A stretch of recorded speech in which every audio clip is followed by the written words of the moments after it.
Feliz tú porque creíste. La vida de María no fue una gira turística. En una gira turística sabemos en qué restaurante comeremos hoy, en qué hotel dormiremos esta noche, qué museos visitaremos mañana. Todo está previsto y no hay lugar para sorpresas. No fue así en la vida de María. La madre también fue caminante. Recorrió nuestras propias rutas y en su caminar existieron las características típicas de una peregrinación. Sobresaltos, confusión, perplejidad, sorpresas, miedo, fatiga. Sobre todo, existieron interrogantes. ¿Qué es esto? ¿Será verdad? ¿Y ahora qué haremos? No veo nada. Todo está oscuro. Su padre y su madre estaban admirados de las cosas que se decían de él. Lucas 2:33. Pero ellos no entendieron la respuesta que les dio. Lucas 2:50. Desde los días de Moisés, había una ordenación según la cual todo primogénito masculino, de hombre o de animal, era propiedad especial del Señor. El primogénito animal era ofrecido en sacrificio y el primogénito hombre era rescatado por sus padres en un precio estipulado por la ley. Según esas mismas ordenaciones levíticas que se remontaban a los días del desierto, la mujer que había dado a luz quedaba impura por un periodo determinado y tenía que presentarse en el templo para ser declarada pura por el sacerdote que estaba de turno en el servicio. Estaba pues María con el niño en los brazos en el templo de Jerusalén, junto a la puerta de Nicanor, en el ala este del atrio de las mujeres. Impulsado por el Espíritu Santo, se presentó allí, en medio del grupo, un venerable anciano. Su vida había sido una llama sostenida por la esperanza. Esa vida estaba a punto de extinguirse. El venerable anciano tomó al niño de los brazos de su madre y dirigiéndose a los peregrinos y devotos, les habló unas palabras extrañas. Adoradores de Yahvé, este que ven aquí en mis brazos, este es el esperado de Israel. Es la luz que brillará sobre todas las naciones. Será bandera de contradicción. Todos tomarán partido frente a él, unos a favor y otros en contra. Habrá resurrección y muerte, ruina y restauración. Y ahora ya se pueden cerrar mis ojos, ya puedo morir en paz, porque se colmaron mis esperanzas. ¿Cuál fue la reacción de María ante estas palabras? La madre quedó muda, admirada. Todo aquello que se decía, Lucas 2:33, todo le parecía tan extraño. Estaba admirada. Señal de que algo ignoraba y de que no entendía todo respecto al misterio de Jesús. La admiración es una reacción psicológica de sorpresa ante algo desconocido e inesperado. Anteriormente había sucedido un episodio semejante. Fue una noche de alegría. Unos pastores estaban de turno guardando sus ovejas. Sorpresivamente, un resplandor divino los envolvió como una luz. Vieron y oyeron cosas nunca imaginadas. Se les dijo que había llegado el esperado y que por eso había alegría y canto. Se les convidó a que hicieran una visita de cortesía y los signos para identificar al esperado ya llegado serían estos: un pesebre y unos pañales. Lucas 2:8-16. Marcharon rápidamente y encontraron a María, José y al niño, y les contaron lo que habían presenciado aquella noche. Y el evangelista agrega: y todos los que oyeron se admiraban de lo que decían. Lucas 2:18. Otra vez fueron días de agitación y sobresalto, buscando al niño durante varios días. Por fin lo encontraron en el templo. La madre tuvo una descarga emocional, ¿qué hiciste con nosotros?, que fue la válvula de escape para la energía nerviosa acumulada durante aquellos días. La respuesta del niño fue seca, cortante y distante. ¿Por qué se preocupan por mí? Una gran distancia me separa de ustedes. Mi padre es para mí mi única ocupación y preocupación. Fue una verdadera declaración de independencia, comprometido única y totalmente con el Padre. ¿Qué hizo María? Quedó paralizada, sin entender nada. Lucas 2:50. Navegando en un mar de oscuridad, pensando, eso sí, qué querían significar aquellas palabras y sobre todo esa actitud. Estas 3 escenas están indicando claramente que los hechos y palabras de Jesús, es decir, su naturaleza trascendente, no fue enteramente comprendida por la madre, o al menos no inmediatamente asimilada. La información sobre la extrañeza, Lucas 2:18, 2:33, e ignorancia de María, no pudo salir sino de la misma boca de María. La comunidad que la veneraba tanto jamás hubiera dicho por su propia cuenta noticias que menospreciaran la altura y la veneración de la madre. Esto está significando que esta información se ajusta rigurosamente a la objetividad histórica y que la información solamente pudo haber salido de los labios de la señora. La escena resulta profundamente emocionante.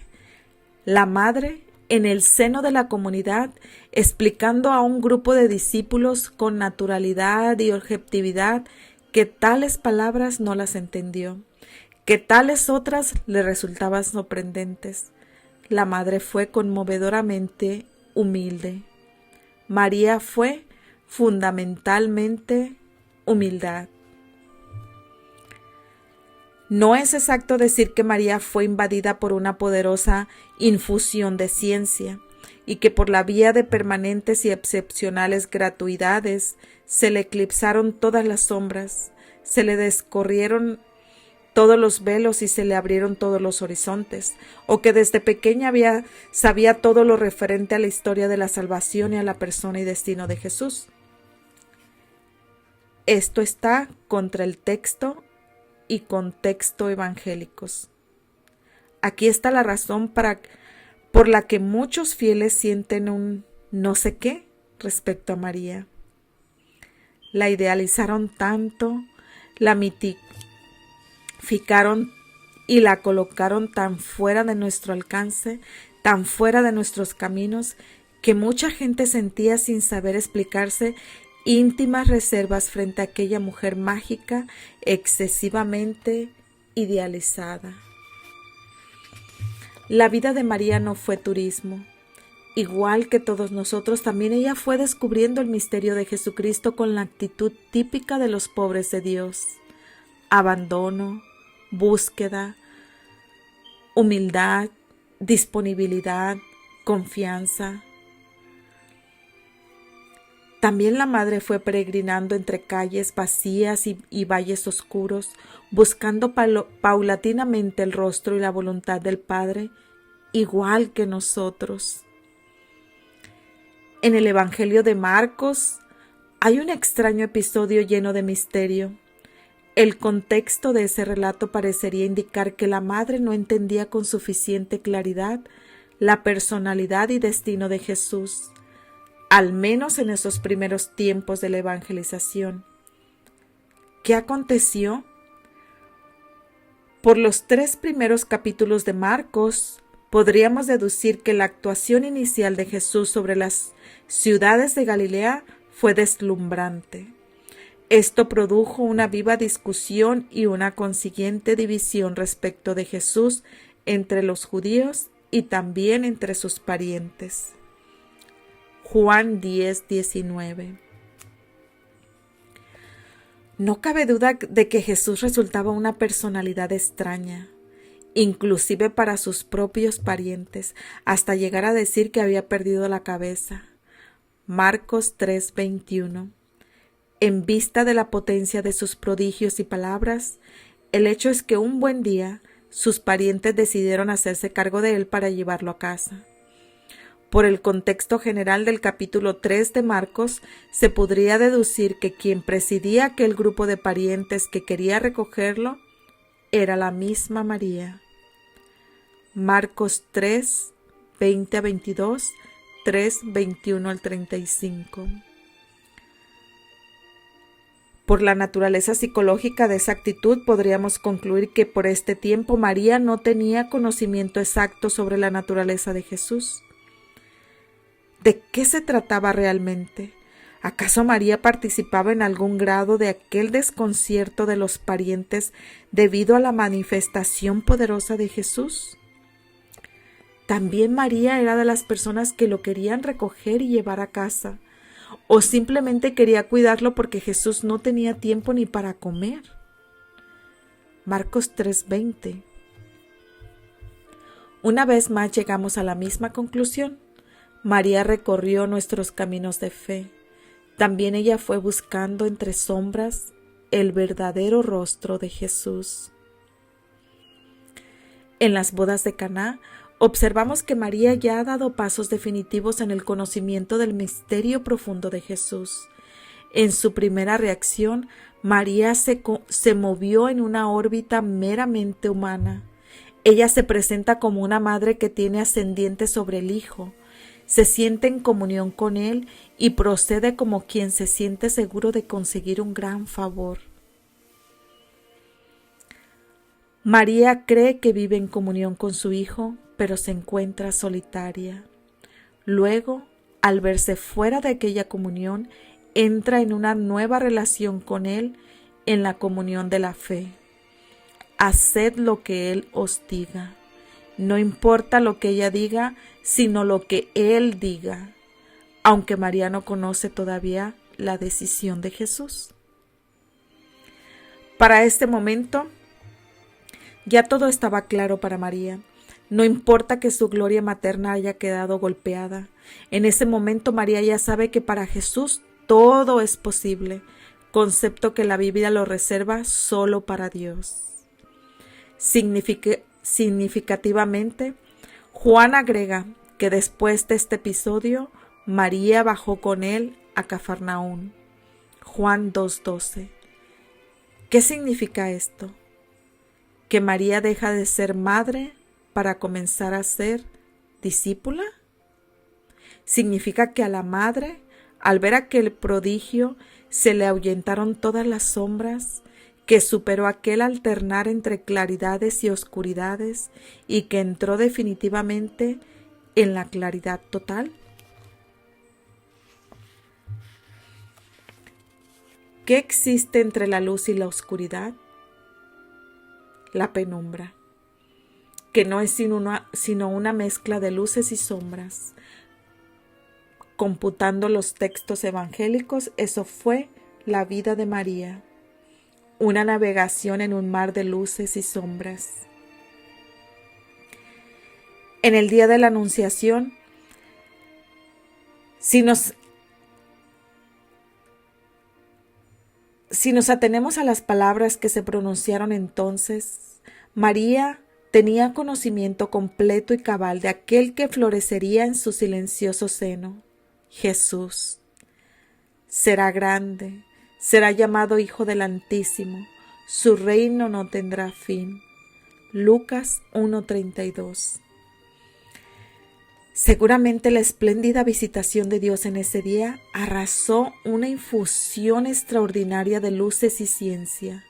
Sobre todo es seguro que la inundación personal y fecundante del Espíritu Santo fue acompañada de la plenitud de sus dones, particularmente del espíritu de sabiduría e inteligencia.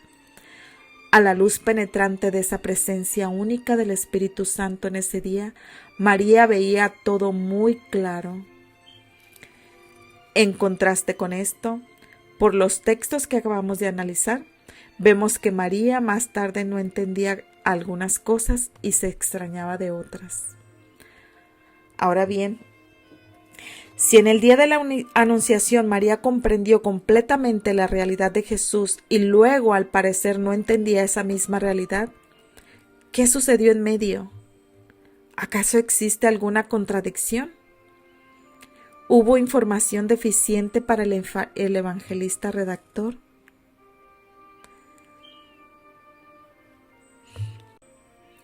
Ese fondo oscuro y contradictorio está lleno de grandeza humana.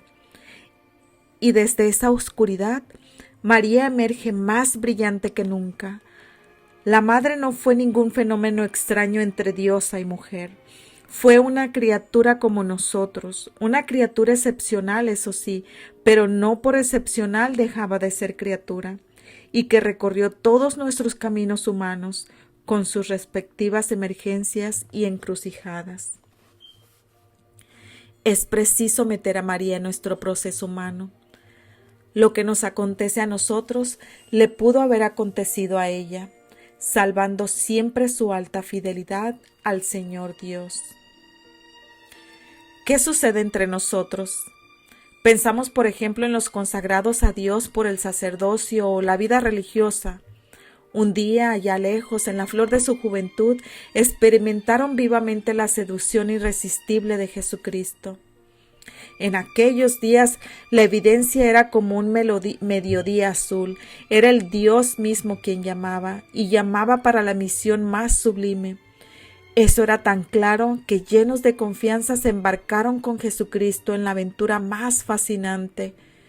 Pasaron muchos años, y ¿cuántos de aquellos consagrados viven confusos hoy día? Piensan que Dios nunca los llamó, que la vida consagrada ya no tiene sentido. ¿Cómo lo que un día era espada fulgurante puede parecernos hoy hierro oxidado? Es preciso pisar tierra firme. ¿Somos así? Los casados se casaron. Él decía que no había en el firmamento estrella tan espléndida como ella. Ella decía, ni con la linterna de Diógenes se encontraría en el mundo ejemplar humano como él. Todos decían que el uno había nacido para el otro. Por unos años fueron felices. Después, la rutina penetró en sus vidas como sombra maldita. Hoy arrastran una existencia lánguida. Los dos piensan que debieran de haberse casado con otro consorte. ¿Cómo puede ser que un día era luz y hoy sea sombra? Es preciso partir de ahí. Así somos, no somos geometría. El ser humano está constituido de líneas, no está constituido de líneas rectas. Somos así, unas pocas seguridades y una montaña de inseguridades. Por la mañana vemos claro, al mediodía dudamos y por la tarde todo está oscuro. Un año nos adherimos a una causa y otro año, decepcionados, desertamos de la misma. Por esta línea humana, ondulante y oscilante, podríamos explicarnos el hecho de que María veía claro en una época determinada y al parecer no veía tan claro en otra época. ¿Sería deshonroso para la madre pensar que también ella sintió el peso del silencio de Dios? ¿Sería indecoroso pensar que fue dominada primeramente por la decepción, después por la confusión y finalmente por la duda en un periodo determinado de su vida? En el día de la Anunciación, por el tono solemne de aquellas palabras, parece que se prometía encaminar al resplandor inextinguible de prodigios. y resulta que luego estaba solitaria y abandonada a la hora de dar a luz, y tuvo que huir como vulgar fugitiva política y vivir bajo cielos extraños, y durante 30 interminables años no hubo ninguna novedad, solo reinó la monotonía y el silencio. ¿A qué atenerse? ¿A lo que parecía prometerse en el día de la Anunciación o a la realidad actual, dura y fría? La perplejidad ¿no habría perturbado nunca la serenidad de su alma? Lo que nos acontece a nosotros, ¿por qué no habría de acontecerle a ella? ¿Qué hacía en tales apuros? Ella misma nos lo dice. Se guardaba las antiguas palabras para poder mantenerse en pie. Aquellas palabras eran lámparas, esas lámparas las mantenía la madre perpetuamente encendidas, las guardaba diligentemente y las meditaba en su corazón. Lucas 2:19, 2:50. Guardaba y meditaba estas cosas. No eran hojas muertas, sino recuerdos vivos. Cuando los nuevos sucesos resultaban enigmáticos y desconcertantes, las lámparas encendidas de los antiguos recuerdos ponían luz en la oscuridad perpleja de la actualidad. Así, la señora fue avanzando entre luces antiguas y sombras presentes hasta la claridad total.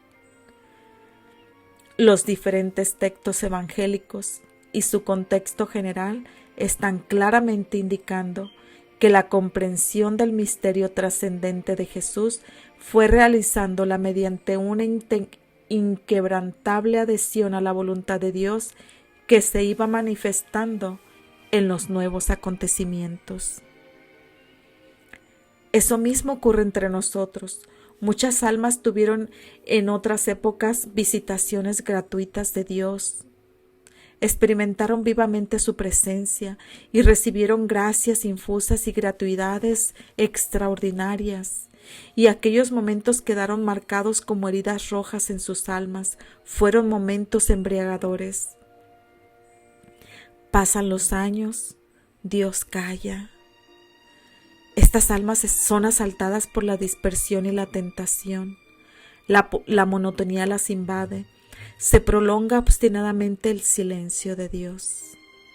Tienen que agarrarse casi desesperadamente al recuerdo de aquellas experiencias vivas para no sucumbir ahora. La grandeza de María no está en imaginarse que ella nunca fue asaltada por la confusión. Está en que cuando no entiende algo, ella no reacciona angustiada, impaciente, irritada, ansiosa o asustada. Por ejemplo, María no se enfrenta con el muchacho de 12 años. Hijo mío, no entiendo nada, ¿qué acontece? Por favor, explícame rápido el significado de esa actitud. María no dice a Simeón, venerable anciano, ¿qué significa eso de la espada? ¿Por qué este niño tiene que ser bandera de contradicción? En lugar de eso, toma la actitud típica de los pobres de Dios. Llena de paz, paciencia y dulzura, toma las palabras, se encierra en sí misma y queda interiorizada, pensando, ¿qué querrían decir esas palabras? ¿Cuál será la voluntad de Dios en todo esto? La madre es como esas flores que cuando desaparece la claridad del sol se cierran sobre sí mismas. Así ella se repliega en su interior y llena de paz va identificándose con la voluntad desconcertante de Dios, aceptando el misterio de la vida. De repente también nosotros nos parecemos a las criaturas de Prometeo. Emergencias dolorosas nos envuelven y se nos enroscan como serpientes implacables. Todo parece fatalidad ciega. Sucesivas desgracias caen sobre nosotros con tanta sorpresa, con brutalidad. La traición nos acecha detrás de las sombras. ¿Y quién iba a pensar? En la propia casa, a veces experimenta la fatiga de la vida y hasta dan ganas de morir. ¿Qué se consigue con resistir los imposibles? En esos momentos nos corresponde actuar como María, cerrar la boca y quedar en paz. Nosotros no sabemos nada, el Padre sabe todo. Si podemos hacer algo para mudar la cadena de sucesos, hagámoslo. Pero, ¿para qué luchar contra las realidades que nosotros no podemos cambiar? La madre puede presentarse diciéndonos: hijos míos, yo soy el camino, vengan detrás de mí, hagan lo que yo hice, recorran la misma ruta de fe que yo recorrí y pertenecerán al pueblo de los bienaventurados. Felices los que en medio de la oscuridad de la noche creyeron en el resplandor de la luz.